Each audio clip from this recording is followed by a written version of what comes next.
Throughout history, fear of change and the unknown has often caused heightened anxiety to countless millions of us in the general public.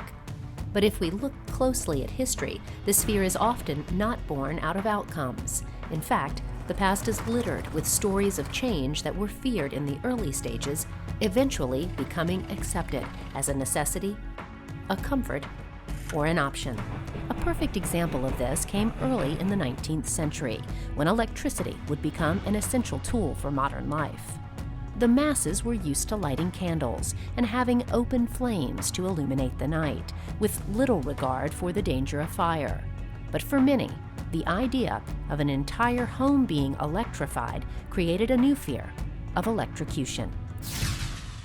In one famous case, it is said that even though President Benjamin Harrison had electricity installed in the White House, he and his wife would not touch the light switches for fear of electrocution, often resulting in them going to sleep with the lights on. Clearly, in the case of electricity, public opinion has changed dramatically, as is true of so many other cases of societal change. Even though initial fear, followed by acceptance, is a known phenomenon, these same old feelings are still very powerful today, especially with our modern world changing so quickly. One societal change that is occurring today that seems to be following the same path are the feelings surrounding the rise and use of unmanned aircraft systems, or UASs. For many, their only experience with these vehicles comes from media reports about them being used by the military for intelligence gathering and defense. Those images, coupled with privacy and safety concerns, is causing some to fear using them back here at home. Many on the front lines of the UAS revolution see tremendous advantages by using these devices in civil applications such as farming, package delivery, wildfire detection, border security, and numerous other uses. Only time, lawmakers, and public opinion will answer the broader societal questions. But one thing is for sure: the technical challenges surrounding these vehicles need to be answered now. Once these vehicles begin to fly regularly here in the U.S., they clearly must be able to work within our current commercial airspace in a safe and integrated way. To make this happen, the government is turning to the world's leading aeronautical organization, NASA, to help develop the framework and lay the groundwork for integration into our airspace. Coming up on this episode of NASA X, we will follow members of NASA's Aeronautics Research Mission Directorate's UAS integration into the NAS project team as they tackle the major hurdles of integrating these types of vehicles into our daily lives. We'll see how researchers are solving technical challenges as well as concerns around human factors in an effort to one day allow these vehicles to safely integrate into our society.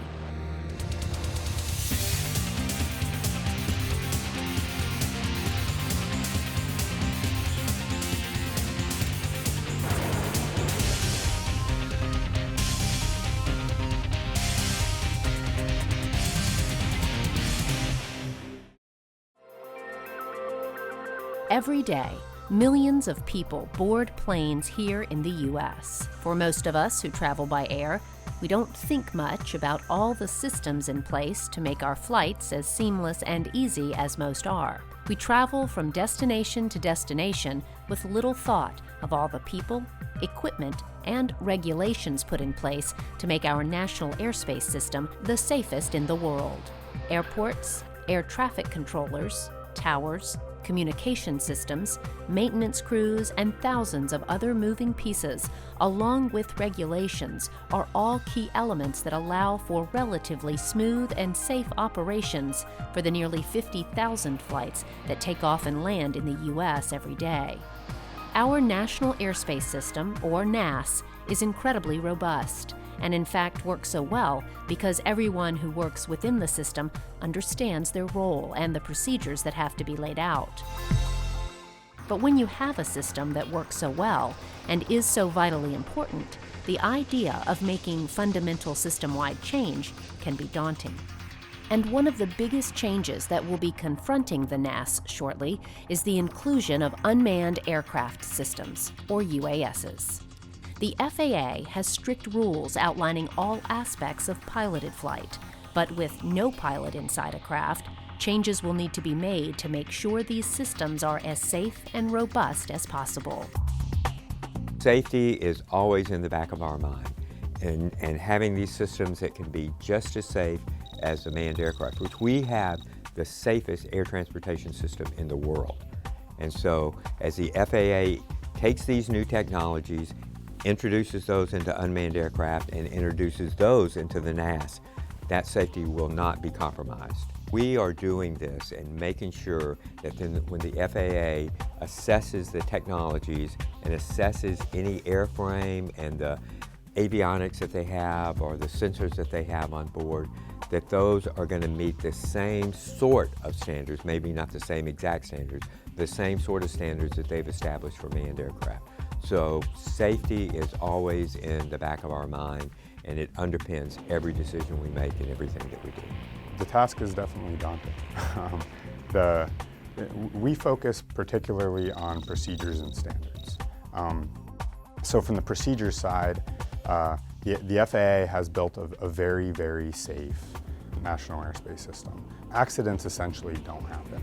A lot of the rationale for that is procedural. Our air traffic controllers know what they're doing, they know how to manage their airspace, and bringing UAS into this system changes things.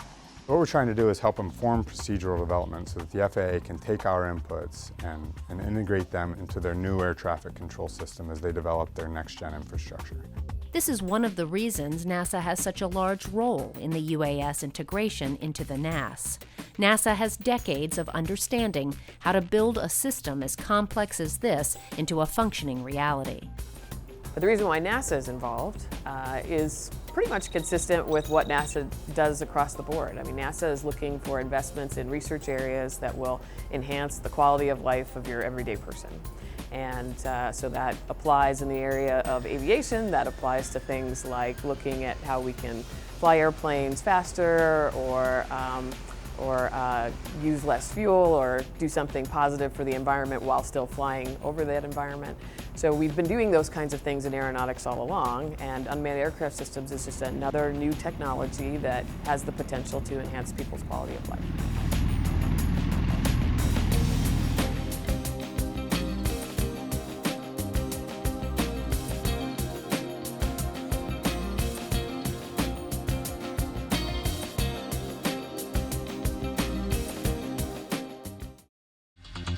NASA planners laid out a game plan to tackle the major issues involved in integrating UASs into the NAS.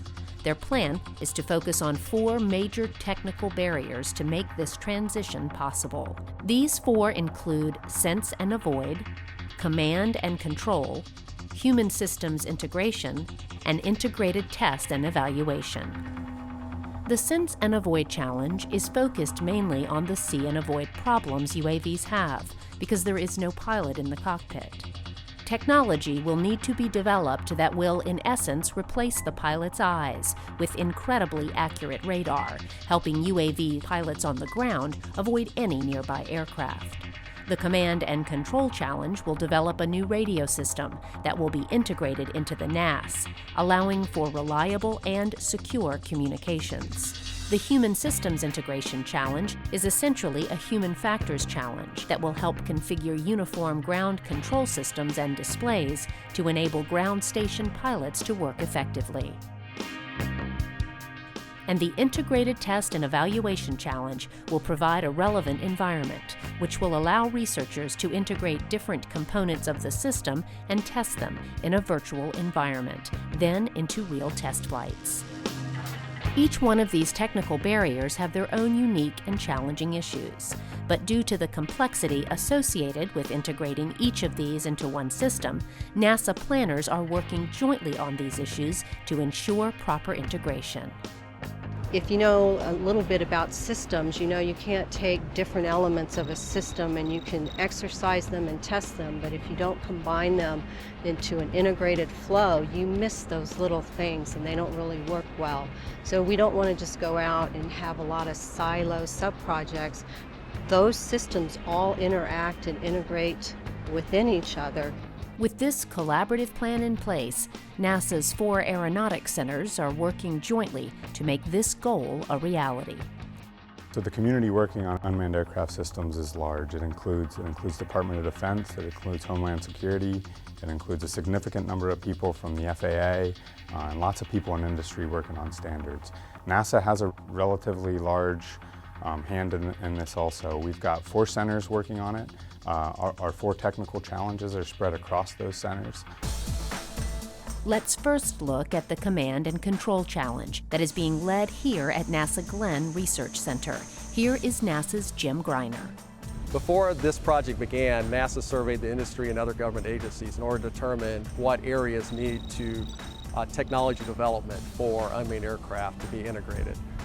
2 of those areas were separation assurance, how to keep aircraft away from each other, and the other area was communications, how to make sure we had a reliable, secure communications link between the ground and the aircraft. So we worked with industry to develop the program that we're actually employing today. So what technologies we need to develop and the performance requirements of those technologies to make sure that those systems were robust and sound. So we have been working alongside industry in performing testing to enable those standards to be written for commercial entities to be able to certify equipment to put in unmanned aircraft. Unmanned aircraft are pretty much like standard aircraft that are flying today, although they range from very small up to very large aircraft. But what we're trying to do is take the pilot out of the cockpit and move that down to the ground. So normally there's wires and other cables connecting the pilot to the aircraft. Now we're actually taking that cockpit, putting it on the ground, and we're flying that with a wireless system. So it's really like a fly-by-wireless type of system that we have flying the aircraft now. And so that communications link, which is what I'm developing, has to be very reliable. I mean, just as reliable as those wires that we're connecting it on board the aircraft. Because the FAA has stringent rules in place about flying in the NAS, the communications team at Glenn is using a surrogate aircraft to help with the tests. Although this T-34 aircraft can be flown from the ground like an unmanned aircraft, there is in fact a pilot sitting inside the cockpit to monitor the flight during this initial testing phase. In order to fly an unmanned aircraft in the National Airspace System, you have to go through a long process to get a waiver to fly in that area. So very restricted. I mean, usually sparsely populated areas and areas you may not be flying an unmanned aircraft in the future in. So with us using manned aircraft, we can fly anywhere in the National Airspace System where that aircraft normally operates. And that allows us to test in a realistic environment where we expect unmanned aircraft to actually be flying in the future, rather than being restricted to portions of the desert or something where we may not see a lot of unmanned aircraft flying in the future. We'll be integrating the multiple technologies from the UAS project as a whole together and flying those all as one mission. So there'll be a real pilot at the ground control station developed for this project, as well as my radio link, and then algorithms on board the aircraft for the separation assurance portion of the test. So all of that in concert lets us fly the aircraft, because the aircraft will be in a surrogate type configuration, so the commands from the ground control station will actually be maneuvering the aircraft. So in that, it's a full end-to-end test in a realistic environment. The testing we're doing is helping enable a whole new industry for unmanned aircraft, because without this, civilian aircraft will not be able to fly in the National Airspace System. NASA has all the correct facilities as well as the personnel involved in order to be able to do this testing. There's been a long history with aeronautical communications here at NASA Glenn that we've been working with the FAA and industry on many occasions before, and other centers have also been working closely with the FAA on their particular technologies related to UAS, and those all came together within this focused project in order to bring those technologies to fruition.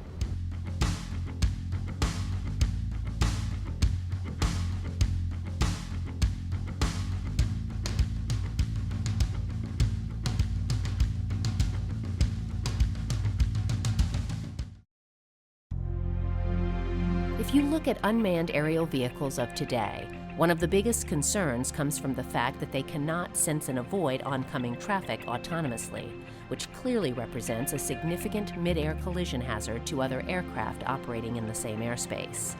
Here, at NASA Langley in Hampton, Virginia, members of the UAS team are working diligently to make this concern a thing of the past. One of the biggest challenges facing the integration of unmanned vehicles in the NAS is separation assurance, or sense and avoid. Understanding these variables and developing the automation to help pilots make the proper decisions while navigating is challenging. Part of this challenge comes in working through integration issues with air traffic control, pilots in the air, and UAS pilots on the ground. With that in mind, the NASA Langley team has put together sophisticated testing environments, which will allow pilots, air traffic controllers, and researchers to work collaboratively in the confines of the Air Traffic Operations Lab, or ATOL. This team is coming up with procedures for pilots from unmanned stations to communicate and interact in the most effective way with air traffic control and other piloted aircraft. Although the ATOL is physically located at NASA Langley Research Center, a component of this work is also being handled by a team at NASA Ames, located in California's famed Silicon Valley. Here, the UAS team is working on both sense and avoid and human system integration. My area is human systems integration, and so I work on the ground control station where the pilot or the operator sits to control the UAV.